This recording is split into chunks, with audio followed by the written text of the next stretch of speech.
ரொம்ப நாளா என் மனசுல நான் அடைச்சு வச்சுட்டு இருக்க ஒரு விஷயம் என்ன அப்படின்னா, ரொம்ப வருத்தப்பட்டுட்டு இருக்க ஒரு விஷயம் என்னன்னா, தமிழ் சினிமாவுடைய ரசிகர்கள பார்த்து நான் ரொம்ப ரொம்ப வருத்தப்பட்டுருக்கேன் சில விஷயங்கள்ல. நான் என்ன முடிவு பண்ணேன் அப்படின்னா, அதுக்கப்புறம் ஃபர்ஸ்ட்டு முடிவு பண்ண விஷயம் என்னன்னா, ஒரு நடிகன் அப்படிங்கிற விஷயத்த நம்ம அடோர் பண்றோம். ரொம்ப புடிச்சிருக்கு. அந்த நடிகனை நான் ரசிக்கிறேன் அப்படின்னு சொல்லி முடிவு பண்ணதுக்கு அப்புறமேட்டு, நான் என்ன பண்ணேன்னா, அவன்கிட்டருந்து ஒவ்வொரு நடிகன்ட்டருந்து ஒரு நல்ல விஷயம் இருக்கும். அந்த நல்ல விஷயத்த வச்சு மோட்டிவேட் பண்ணலாம் அப்படின்னு சொல்லிட்டு நான் வீடியோஸ்லாம் போட்டேன். அது சில பேர் நல்ல ரெஸ்பான்ஸ் குடுத்தாங்க.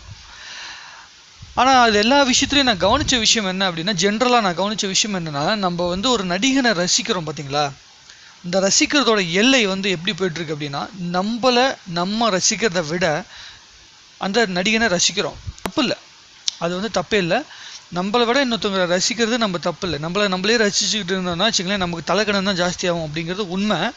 ஆனா, நம்மள தாழ்த்திக்கிட்டா கூட நம்ம பொறுத்துக்கிறோம். ஆனா, ஒரு நடிகனை தாழ்த்திக்கிட்டா பொறுத்துக்க முடியல அப்படிங்கிற ஒரு விஷயம் இருக்குல்ல, அது கேவலமான விஷயம். அது உலகத்திலே கேவலமான விஷயம். ஒரு செலிபிரிட்டின்னு ஒருத்தர் இருக்கான்னு வச்சுங்க.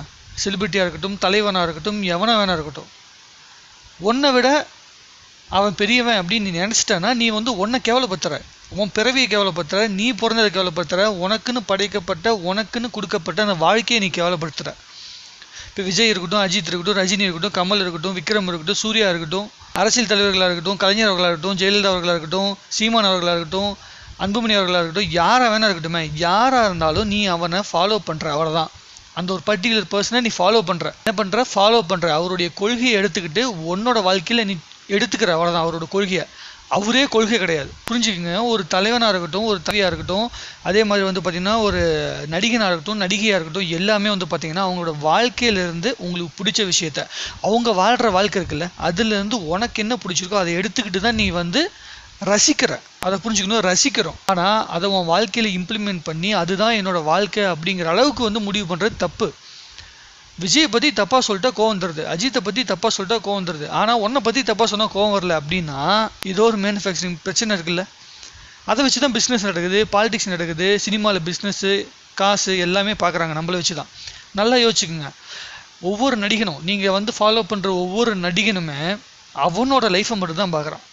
சீரியஸ்லி சொல்கிறான், அவனோட லைஃப்பை மட்டும் தான் பார்க்குறான். அவனை மட்டும் தான் ரசிக்கிறான். இந்த நடிகனாக வேணா இருக்கட்டும், யாராக வேணா இருக்கட்டும், உங்களை மதிக்கிறான். ஆனால் அவனோட லைஃப்பை மட்டும்தான் பார்க்குறான். அவனோட லைஃப்பை தான் அதிகமாக மதிக்கிறான். எந்த ஒரு தனி மனுஷனுமே அவனுடைய உள் மனசை மதிக்காமல் அடுத்தவனை மதித்து, அதே மாதிரி தன்னுடைய தன்மானத்தை பற்றி யோசிக்காமல் அடுத்தவனுடைய தன்மானத்தை பற்றி யோசிக்கிறான் பார்த்தீங்களா? அப்போ சத்தியமாக உருப்படவே முடியாது. விஜய் அவருடைய இடத்த காப்பாற்றிக்க அவர் தெரியும், அஜித் அவருடைய இடத்த காப்பாற்றிக்கிறதுக்கு அவர் தெரியும், ரஜினி அவருடைய இடத்த காப்பாற்றிக்க அவங்க தெரியும். இப்படி ஒவ்வொரு நடிகனுக்குமே, ஒவ்வொரு தலைவனுக்குமே அவன் இடத்த காப்பாற்றிக்கிறதுக்கு அவனுக்கு தைரியம் இருக்குது. அதனால தான் அந்த அளவுக்கு அந்த ஃபீல்டில் 20 வருஷம் 30 வருஷம் உட்காந்து உழைக்கிறான். நீ என்ன பண்ணுற? அந்த நடிகனை பற்றி பேசிட்டு அவனோட வாழ்க்கையிலேருந்து நல்ல விஷயத்தை எடுத்துக்கிட்டு அதை மட்டும் எடுத்து உன் வாழ்க்கையில் இம்ப்ளிமெண்ட் பண்ணி நல்லபடியாக வாடுறதை விட்டுட்டு ஒன்றை தாழ்த்திக்கிறேன். எனக்கு அதான் கஷ்டமாக இருக்குது. நம்மளே கேவலப்படுத்திக்கிறாங்க. பல இடத்துல பார்த்துருக்கீங்களா? விஜய் ஃபேன்ஸ் இருக்கட்டும், அஜித் ஃபேன்ஸாக இருக்கட்டும், 2 பேர் சண்டை போட்டுக்கிறாங்க. ஒரு எக்ஸாம்பிள் சொல்கிறேன், இது மிகப்பெரிய சண்டையாக ரொம்ப நாள் போயிட்டுருக்கு. 2 பேரும் சண்டை போட்டுக்கிறாங்க அப்படின்னா அதுக்கு உண்டான மெயின் காரணம் என்ன? இவங்க வளர்ச்சி, அவங்க வளர்ச்சி. விஜய் அவர்கள் வாழ்ந்தா என்ன, அஜித் அவர்கள் வாழ்ந்தா என்ன? உன்னோட வேலை என்ன? 120 ரூபா டிக்கெட்டோட வேலை முடிஞ்சு போச்சு இல்லை? அவங்களை வளர்த்து நீ என்ன பண்ண போகிற? நீ கொடுக்குற 120 ரூபாய் நீ எப்பயுமே மெயின்டைன் பண்ணிட்டு வந்திருந்தீங்கன்னா அவங்க ஒழுங்காக வாழ்வாங்க. அவ்வளோதான் நம்மளோட வேலையை. நம்மளோட வேலையை மீறி அவங்களுக்கு பண்ண யோசிச்சு பாரு. விஜயோ அஜித்தோ அவங்க பார்த்தீங்கன்னா லீவ் போட்டுட்டு ஒரு நாள் பார்த்தீங்கன்னா உங்களுக்காக டைம் ஸ்பெண்ட் பண்ணி என் ரசிகர்களுக்காக டைம் ஸ்பெண்ட் பண்ணுறேன்னு சொல்லி உட்காரதில்லை எங்கேயுமே. நீ பார்த்துருப்ப. ஷூட்டிங் முடிச்சுட்டு 3 மாதம் கேப் இருக்கும். அந்த கேப்பில் இருக்கிற டைமை மட்டும் தான் நமக்காக யூஸ் பண்ணுவாங்க. ஆனால் நீ அவங்களோட படம் ரிலீஸ் ஆகுது, வெள்ளிக்கிழமை ரிலீஸ் ஆகுதுன்னா வீக்கெண்டில் ஆஃபீஸில் பதில் சொல்லணும். அதே மாதிரி பார்த்தீங்கன்னா மந்த் எண்டாக இருந்துச்சுன்னா மந்த் எண்டில் கையில் காசு இருக்காது, கடை வாங்கிட்டு கூட போய் 1000 ரூபா டிக்கெட் இருந்தாலும் போய் நிற்கிற பார்த்தியா? நீ தான் வாழ்க்கையில் அந்த 100 ரூபா அப்படிங்கிறது இல்லை 1000 ரூபா அப்படிங்கிறது பார்த்தீங்கன்னா 10,000 ரூபா சம்பளம் வாங்குறவனுடைய 30% வருமானம். அதை கொண்டு போய் அவனை கொடுக்குற பார்த்தியா? நீ தான் பெரிய ஆள். அதனால தான் எல்லா தலைவனும் சரி, எல்லா நடிகனும் சரி ஒன்றை மதிக்கிறான். அதை புரிஞ்சிக்காமல் ஒன்றை நீ கேவலப்படுத்திக்காத. ஒரு நடிகனை பெரிய ஆக்குறேன்னு சொல்லி நினைச்சுக்கிட்டு நம்ம என்ன பண்ணிட்டு இருக்கோம்னா நம்மளுடைய தன்மானத்தை இழக்கிறோம். ஒவ்வொரு ரசிகனும் தன்னுடைய தன்மானத்தை இழக்கிறான். நடிகன் பெரிய ஆளு, அவன் வளர்ந்துட்டான், இந்த அளவுக்கு ஒரு இடத்துல பிடிச்சிருக்கான் அப்படிங்கிற ஒரு விஷயத்த மட்டுமே நம்ம எல்லாருமே மைண்ட்ல வச்சுட்டு இருக்கனால தான் நம்மளோட வாழ்க்கையில நம்ம வெறும் ரசிகனாவே வாழ்ந்துட்டு செத்துடுறாங்க பல பேர். நல்லா யோசிச்சு பாருங்க. திருப்பாச்சி படத்தோட டிக்கெட் கிடைக்கலன்னு சொல்லி ஒருத்தன் சூசைட் பண்ணியிருக்கான். தீ குளிச்சு சூசைட் பண்ணியிருக்கான். தெரியுமா உங்களுக்கு? சச்சின் படம் ரிலீஸ் ஆகிறப்போ பார்த்தீங்கன்னா போஸ்டர் மாற்றி ஒட்டிட்டாங்க. போஸ்டர் பார்த்தீங்கன்னா ரஜினி சாரோட போஸ்டருக்கு மேலே ஒட்டிட்டாங்க அப்படின்னு சொல்லிட்டு ஒரு பிரச்சனை ஒருத்தனோட கை போயிருக்கு. அது உங்களுக்கு இந்த அளவுக்கு தன்னுடைய லைஃப்பை பற்றி யோசிக்காமல் ஒருத்த வந்து கையை வெட்டியிருக்கான், ஒருத்த வந்து பார்த்தீங்கன்னா தீ குளிச்சிருக்கான், ஒருத்த வந்து சூசைட் பண்ணியிருக்கான், இப்படி எல்லா விஷயங்களும் நடந்திருக்கு. தன்னுடைய வாழ்க்கையை மீறி தன்னுடைய தன்மானத்தை மீறி இன்னொருத்தரை ரசிக்கிறது 100%. என்ன ஆங்கிளில் நீங்கள் வந்து அதை சப்போர்ட் பண்ணாலும் சரி, கீழே என்ன கழுவி ஊற்றினாலும் சரி, அது வந்து போன விஷயம்தான். அதாவது எந்த ஆங்கிள்லையுமே பண்ணாதீங்க.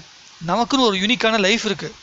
நம்ம லைஃப்பில் நமக்கு போர் அடிக்குதுங்கிற ஒரு டைம் இருக்குது தெரியுங்களா? அந்த போர் அடிக்குது அப்படிங்கிற டைமை வந்து பார்த்திங்கன்னா என்டர்டெயின் பண்ணி நம்மளை சந்தோஷப்படுத்துறதுக்காக ஒரு 3 மணி நேரம், அந்த 3 மணி நேரம் மட்டும் நம்மகிட்ட இருந்து எடுத்துக்கிட்டு போயிருக்காங்க. அந்த 3 மணி நேரத்தை நமக்காக வாடகைக்கு கொடுக்குறாங்க. அவ்வளோதான். நம்ம கொடுக்குற காசுக்கு அந்த 3 மணி நேரத்தை நமக்கு வாடகைக்கு கொடுக்குறாங்க அந்த நடிகர்களும் தலைவர்களும். சரி, நல்லா யோசிச்சுக்கோங்க. உங்களோட லைஃப்பை மட்டும் தயவு செஞ்சு உங்களுக்குன்னு யூனிக்னஸ் இருக்குல்ல, அதை கண்டுபிடிச்சி அது மூலமாக வாழ்க்கையில் முன்னேற பாருங்கள். ஒரு வேலைக்கு போகிறோம், வேலைக்கு போய் ஒரு கம்பெனியில் போய்ட்டு சம்பாதிச்சு முடிச்சதுக்கப்புறமேட்டு படம் ஒன்று ரிலீஸ், அது போய் பார்க்குறோம். அதுக்கப்புறம் ஃபேமிலியோடு போயிட்டு அதுக்கப்புறமேட்டு பார்த்தீங்கன்னா டூர்லாம் போய் சுற்றிட்டு வரோம். இப்படி எல்லாமே போயிட்டே இருக்க ஒரு 40 வயசுக்கு மேலே வந்து பார்த்தீங்கன்னா அந்த கம்பெனி வேலையிலையும் உங்களால் வேலை செய்ய முடியாது.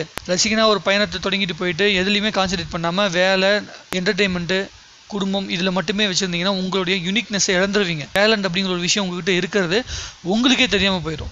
ஏன்னா உங்களை சுற்றி இருக்கவங்க எல்லாமே சம்பாதிச்சிட்டே இருக்காங்க, எல்லாமே சம்பாதித்து பின்னாடி தாங்க போயிட்டுருக்கான். எவனோ ஒருத்தன் தான் டேலண்ட்டை பற்றி பேசுவான். அவனை நம்ம தரக்குறைவாக தான் பேசுவோம், அவனை ஜோக்கராக தான் பார்ப்போம். இந்த ஜோக்கர் படத்தில் வந்து நாட்டோட மேலே வந்து எவன் வந்து அக்கறை வச்சிருக்கானோ அவனை எந்த அளவுக்கு கேவலமாக வந்து நம்ம சித்தரிப்போமோ, அதே மாதிரி ஒரு கம்பெனியில் இருக்கட்டும், இல்லை ஒரு இடத்துல இருக்கட்டும், உங்களோட ஃப்ரெண்ட்ஸ் சர்க்கிளில் இருக்கட்டும், எவனோ ஒருத்தன் தான் டேலண்ட்டை பற்றி நான் டைரக்டராக போகிறேன், நான் வந்து ரைட்டராக போகிறேன், நான் வந்து பேச்சாளனாக போகிறேன் அப்படின்னு சொல்லி பேசுவோம். அவனை எல்லாமே கேவலப்படுத்தி கிண்டல் பண்ணுவோம். பாட்டு பாடினான் அப்படின்னா அவனுக்கு வந்து பாட்டு பாடணும்னு ஆசை இருக்கும், ஆனால் அவனுக்கு ப்ராப்பராக சங்கீதம் கற்றுட்டு இருக்க மாட்டான். ஆனால் ட்ரை பண்ணுவான். அவன் ட்ரை பண்ணுறது கூட நம்ம சப்போர்ட் பண்ண தயாராக இருக்க மாட்டோம்.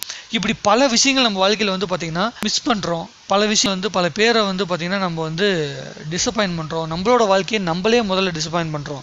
இது எல்லா விஷயத்துலேருந்து வெளியே வரணும். முதல்ல வெளியே வந்தால் கண்டிப்பாக எல்லாருமே மிகப்பெரிய ஆளாக வர முடியும் வாழ்க்கையில். உங்ககிட்ட டேலண்ட் இல்லை அப்படிங்கிற ஒரு நம்பிக்கையை மட்டும் தயவு செஞ்சு வளர்த்துக்காதீங்க. அது ரொம்ப ரொம்ப ரொம்ப ரொம்ப தப்பான விஷயம். டேலண்ட்டுங்கிறது எல்லாத்துக்கிட்டையுமே இருக்குது.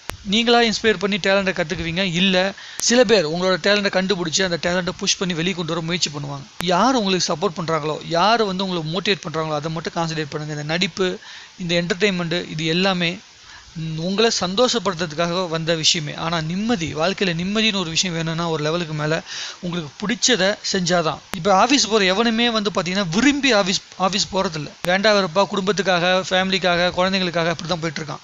அதை மீறி என்னைக்கு வந்து என்னோட டேலண்ட்டை நான் ப்ரூவ் பண்ணணும் அப்படிங்கிறதுக்காக என்னைக்கு வந்து நீ வந்து ஒரு பெரிய முடிவு எடுக்கிறிய உன் வாழ்க்கையில், அப்போ தான் வாழ்க்கையில் முன்னேற முடியும். புரிஞ்சிருக்குன்னு நினைக்கிறேன். நன்றி.